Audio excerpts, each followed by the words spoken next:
Hello and welcome to another episode of Jakub's House of Rock.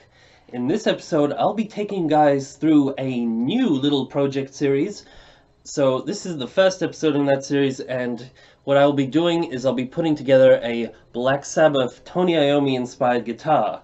Now, what sort of got me into doing this project was, well, obviously I'm a huge Black Sabbath fan. I mean, as you can see here, Tony Iommi has been probably the biggest influence on my guitar style and my guitar sound out of any other guitarist, I'd say pretty confidently.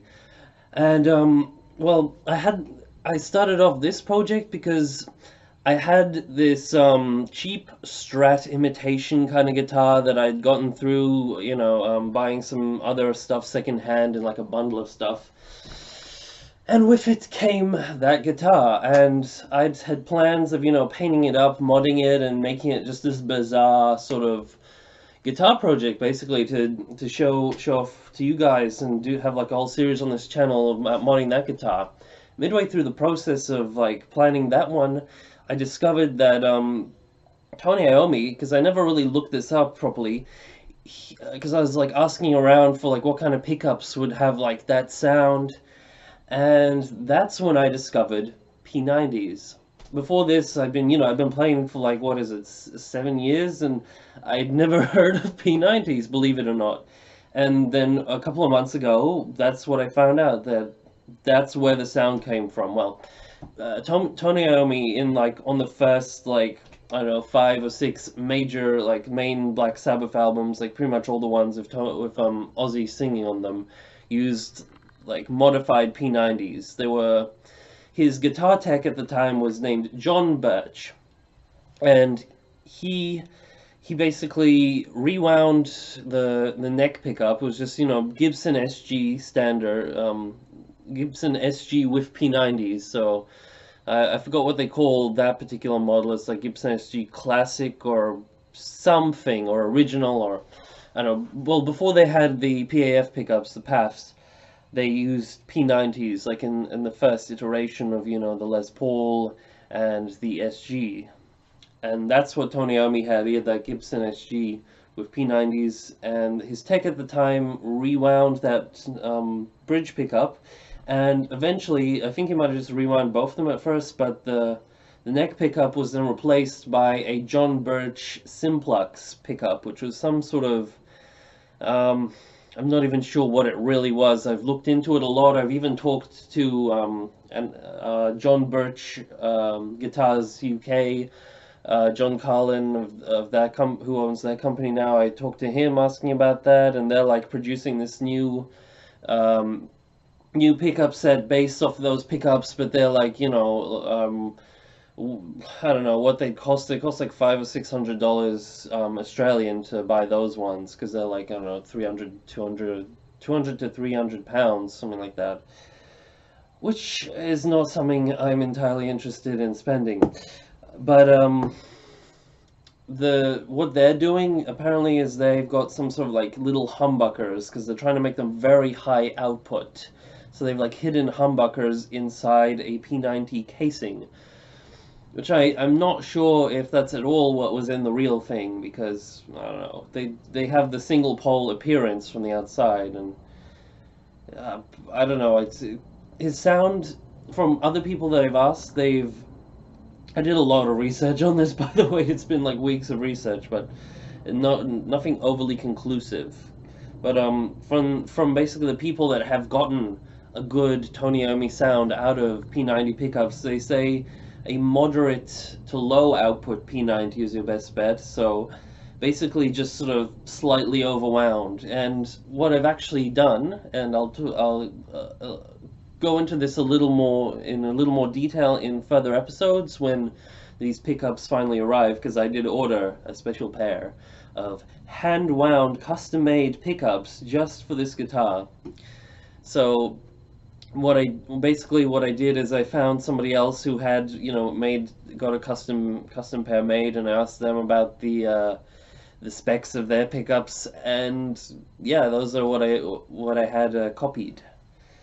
But let's talk about my guitar choice, because like I said, I started off with just the cheap as hell crappy Strat copy that somebody had sold me with a bundle of other stuff that, you know, I was gonna totally mod out and make weird, crazy modifications to. But after taking that one apart just to see, you know, what I was working with, I found out that that one was made of plywood. Now, one of the things I originally intended to do with that guitar was to give it more of an SG shape. I was trying to modify it to have that, you know, classics of Black Sabbath-y shape. But something about a Strat guitar is it's really hard to make look good with, like, by reshaping it into like an SG shape. Like I got pretty close. I did a lot of mock-ups on Paint. If I remember, I will pause the video for a second, just put a slide of those in here at this point.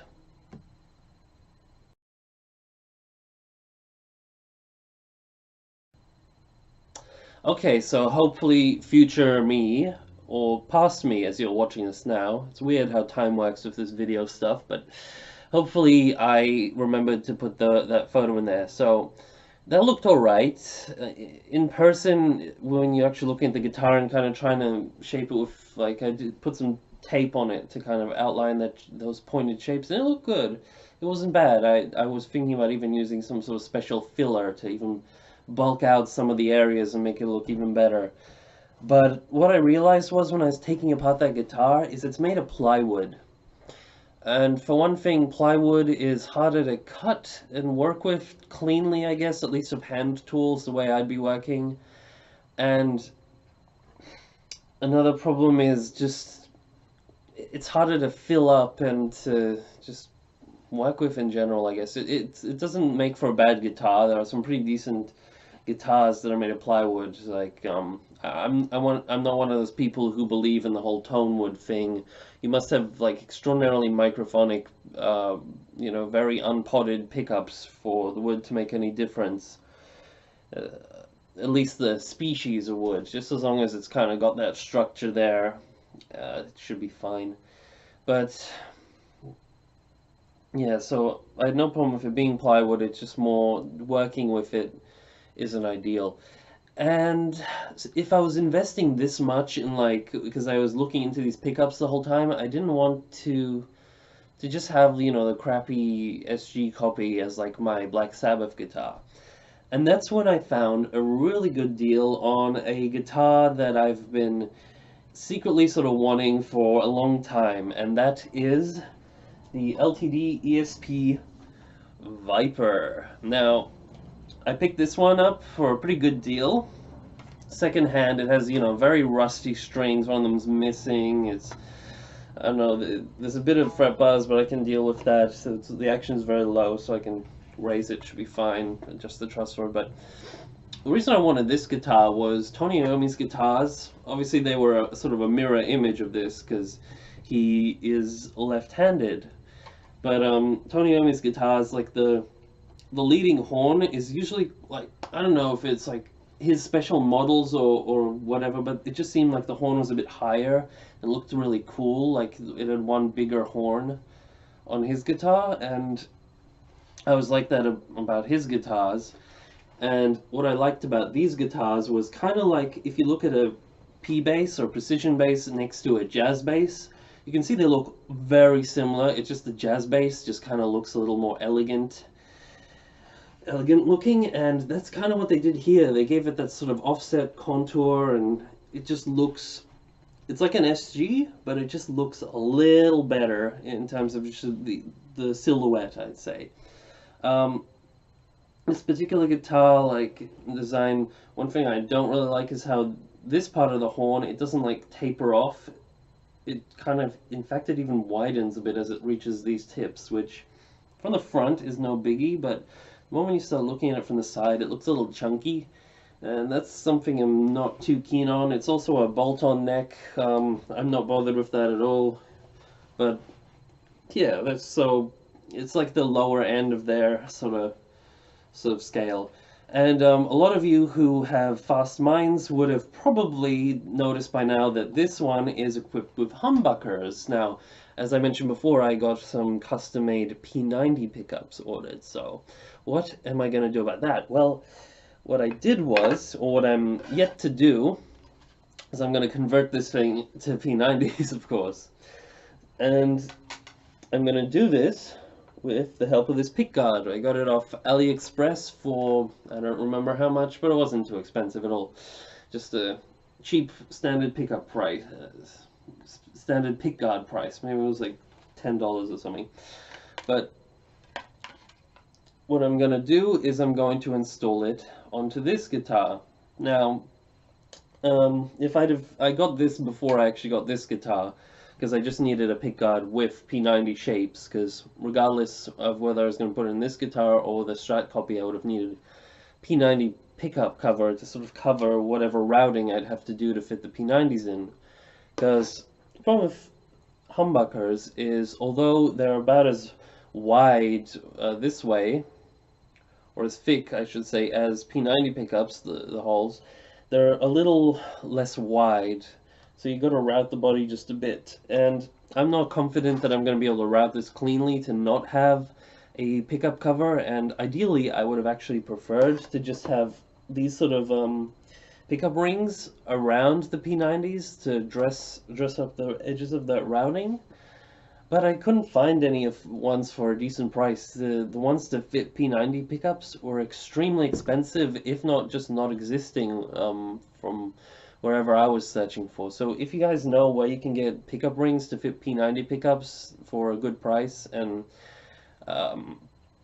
hope better yet somewhere in Australia, because I think the ones I did find were from the US, and the postage on those were like full US postage, like what is it, like $30 or something to post them, and just for little crappy rings of plastic that's not going to suit me very well. I would have also custom made some, but I don't have any proper tools to do any of that, and it's just a whole nother thing to go invest in tools, and I live in a small unit, so not something, even though I'm a very DIY person, it's not something that would really be beneficial to my living space.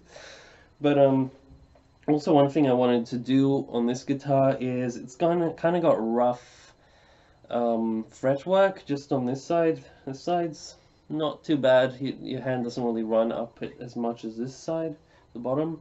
So a little tip that I discovered was to use, hold on, like these little nail file foam blocks or cardboard blocks. They have like sandpaper type stuff on them, and you know, tape off the edge of your frets and use those to sand them down a bit, and that'll help with that. So I haven't tried that, but this is a perfect project to test that out on. As well as I'm going to be, you know, normal sort of guitar care stuff, oiling the fretboard. I got some steel wool for finally, so I can try to polish the frets, you know, while I have them covered while I'm sanding that. I'll also polish them with steel wool, and I've been thinking about changing out some little bits, like maybe adding a custom truss rod cover or something like that. Who knows? I wanted one with, you know, the Black Sabbath cross on it, and they do sell those, but they're like, I don't know, $20. And even though that would be cool, $20 for a truss rod cover, an essentially useless part of the guitar, is not something I'm going to be doing.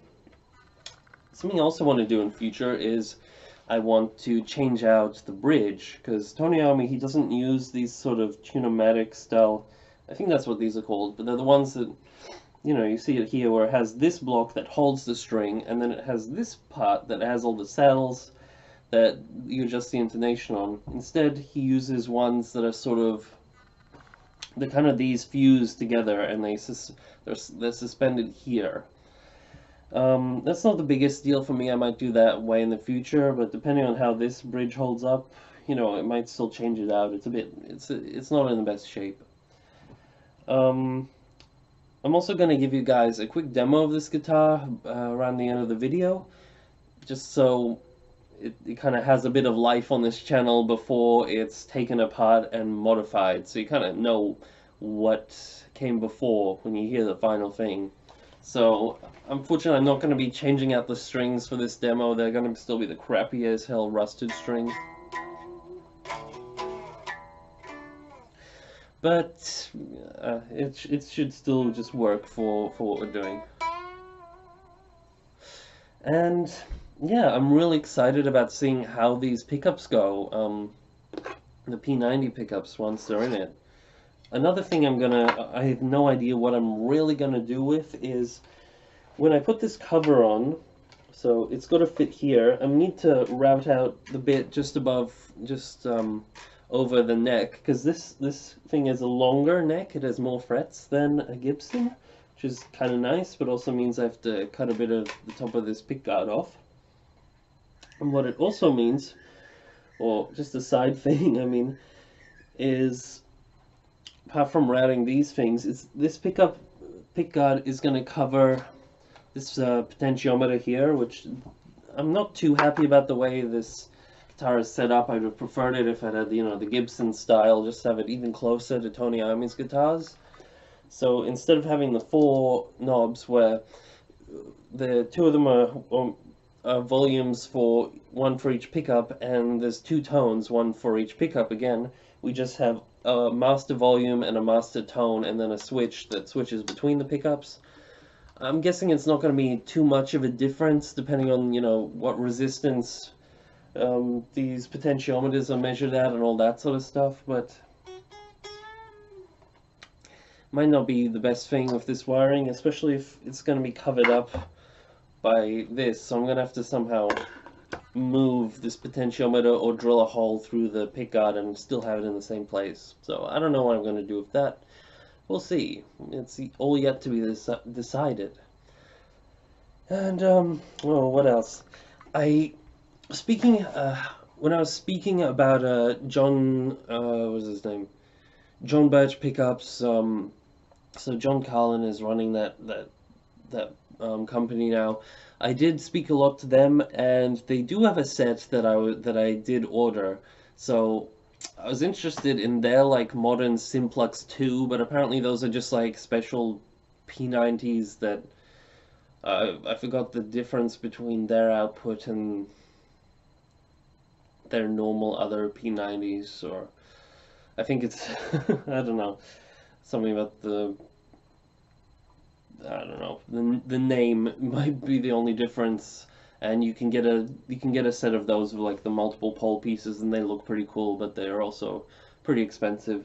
But what I did end up ordering was a set that they have called the Heaven and Hell set, and that's like a Magnum 4 and a Hyperflux 5, or a Magnum 5 and a Hyperflux 4. I don't know, those are the names of the 2 pickups, and they're called the Heaven and Hell set because they're a set of humbuckers that are meant to basically sound or have the vibe of Tony Iommi's sound from like the Heaven and Hell years, you know, the 80s and that sort of thing. And basically they're gonna go in my Greg Bennett Torino. This guitar is my other humbucker equipped sort of Gibson style, SG style guitar. As you can see, it's that beautiful red. It's got a bit of a crack there, but it was already there because I got it second hand. A beautiful red finish. Looks really nice in person. The shape is a bit flat and just wide. It's a bit strange because it's not an exact copy. In fact, I was originally planning on having this one be the one with P90s in it, but I could not get this pickup cover to line up well with the curve of the horns. As you can see there, it was like sticking out here when I put it in the appropriate place. So it's another reason I opted to pick this one up, in the hope that it would fit better, and thank God it fit perfectly. So this one's gonna be my I guess I could call it my Black Monkey, because that's the name the nickname for Tony Iommi's classic guitar that he had in the 70s, because it had a little picture of a monkey playing a violin on it, like somewhere around this area, somewhere around there if you look closely on his. But this one's going to become the Heaven and Hell guitar, basically, once those pickups come in, because it sounds nice and it has a really great neck. Like, if you ever get a chance to play Greg Bennett's Torino, this one's called, just give it a try, because I when I was in the store, I got it second-hand at like Cash Converters, and there was some Epiphone Les Pauls, and I tried them out, and then I tried this out, and just on feel alone, this one outdid those Epiphones, those Epiphone SGs by far, because this one has a really nice neck feel, but the pickups in it aren't too spectacular. They sound better than, I think they sound better than the ones in the ESP or LTD, kind of a mixed brand one, but on their own, the bridge pickup's nice, but the neck pickup gets a bit muddy. So I'm really happy that I can change the pickups out in this, and hopefully those Heaven and Hell set will be really nice, and I will do a full-on review of those for you guys when they come in, so stay tuned for that. Okay. Also did some rearranging in the studio here, though nobody will probably have noticed because I rarely film the whole room. It's just a little room, but it's a whole lot nicer now. Anyway, before we finish, I'll just give you guys a quick demo of this, and then I will basically say goodbye, and hopefully by the next episode I'll have some new progress for this project. So sorry I haven't shown you any more progress on this, just a lot of me talking, but trust me, there will be some interesting stuff going on in this series, and yeah, just if you're looking for that Black Sabbath sort of Tony Iommi sound, don't hesitate to ask me about my findings and all that, although there weren't that many, but I did do as much work and ask around as much as I could to find out. And just basically off the top of my head, the best way to get that sound is sort of slightly, and this is of course talking about like the early albums like Paranoid and Sabbath Bloody Sabbath and the first album and all that.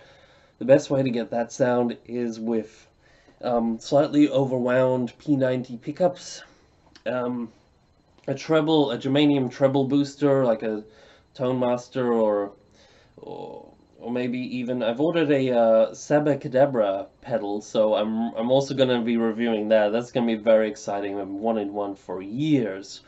So that's kind of like a Germanium treble booster circuit that's sort of intertwined or something, that's meant to simulate the preamp of a Laney supergroup.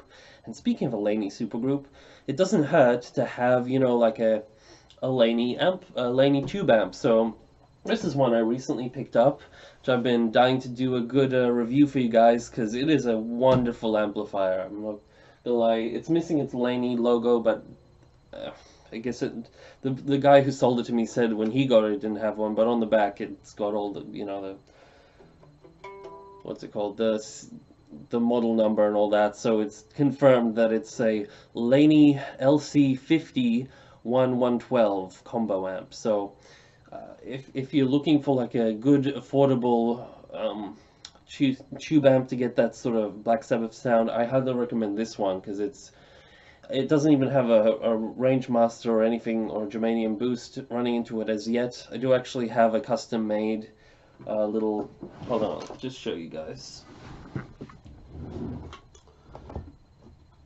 Germanium treble booster.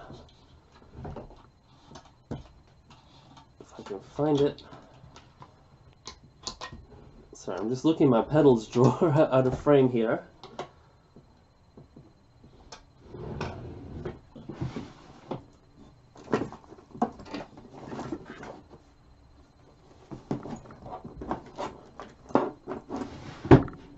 Hold on.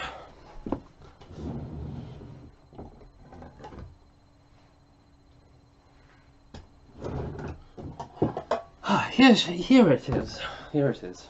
So I've got this one. It's by, I've made this little housing for it myself, but it's a sort of Germanium booster by what's it called, DIY Guitar Pedals. They're a really good YouTube channel. I recommend checking them out.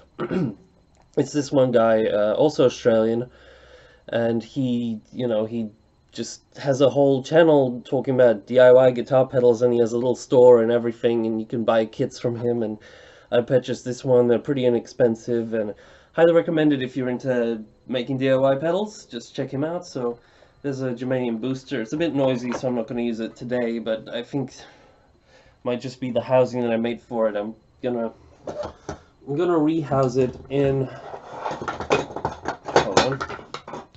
I'm planning on rehousing it in one of these, just a proper pedal housing blank, but that's beside the point. Anyway, sorry about that. Sorry about that waiting, all that waiting. So where were we? Oh yeah. So slightly overwound P90s. It wouldn't hurt to have, you know, an SG shape just for the feel and the look, but don't need that at all, really. You could play it on like a Jaguar or something. But today we're going to use these humbuckers just to test this one out, because I don't have any P90 equipped guitars, although I went down to the guitar store in Indrapilli and tried some out. And yeah, they sound amazing, so they might be my new favorite pickups, P90s. But you go into like a Germanium Booster or something like that. You don't always have to, depending on your amp, of course, or how you've got everything set, but that's just what everyone says is good. And then a Laney amplifier or some sort of plexi Marshall-y sounding one would work too. Oh, that's overdriven, but it's got, you know, that like classic British style distortion. Just have the gain up. Probably don't have to have it like fully on gain or anything.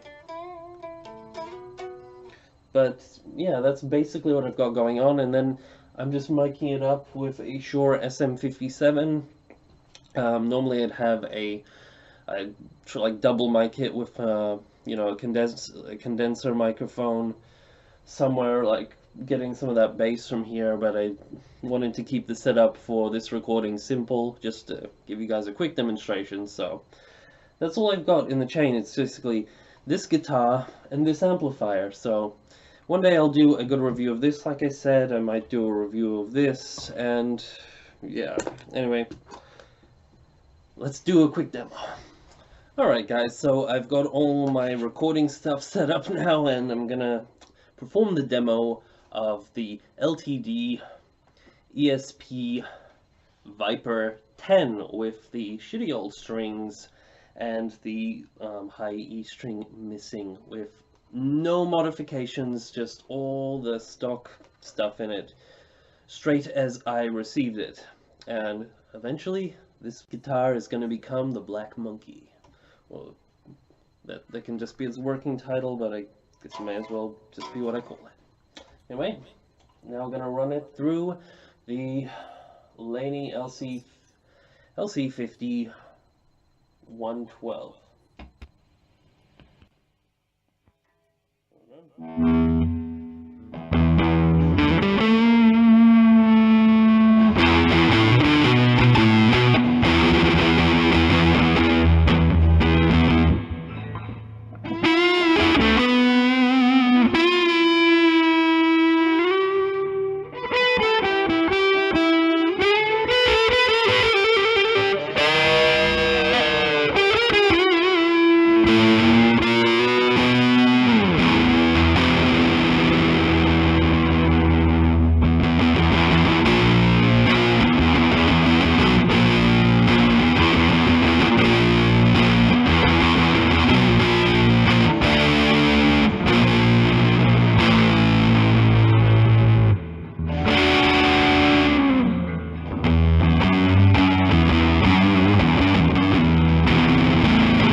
Alright, so we just tuned down a little bit to drop D.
And there you go. There's my little demo of the Viper 10 by ESP and LTD. So stay tuned for my upcoming videos in this series, guys. I hope you enjoyed this one, and if you've had similar projects and or are struggling with it or had success in the past, please let me know in the comments below. I'm just dying to hear of what you guys are coming up with and what you guys think and all that. So yeah, keep on rocking, people. Peace out. Over and out.